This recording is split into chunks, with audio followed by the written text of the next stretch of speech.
Hi, welcome back కన్నీటిలో channel.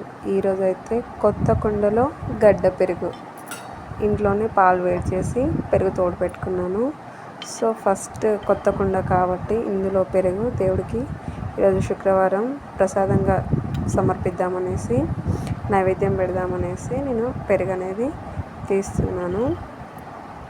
So Amul creamy milk ఆ పాలను తీసుకొని వేడి చేసి కుండలో పాలని తోడేసాను. చాలా బాగా వచ్చింది. కుండలోనే వేడి చేసుకొని అందులోనే తోడేసుకొని ఆ పెరుగు అలా తీసుకుంటే మనకి స్టీల్ వీటన్నిటికంటే కూడా మనకు మట్టి పాత్రలు అనేది చాలా మంచిది. అందులో ఫుడ్ వండుకొని తింటే కర్రీస్ కూడా అవన్నీ. కానీ నాకు పెరుగు ఎప్పటి నుంచో ఇలా చేయాలని ఉండే, కానీ ఇప్పటికి మొత్తానికి ఫైనల్గా ఇలా కుదిరింది. చూడండి, మీగడ అయితే చాలా మంచిగా అలా ఉంది.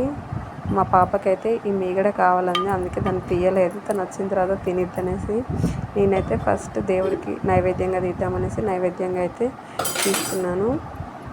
ఒక యాపిల్, అలాగే పెరుగు, అందులో దానిపైన కొంచెం షుగర్ కానీ లేకపోతే బెల్లం కానీ పెట్టి నైవేద్యంగా సమర్పించవచ్చు అన్నమాట.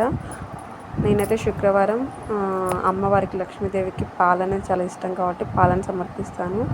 ఈరోజైతే పెరుగును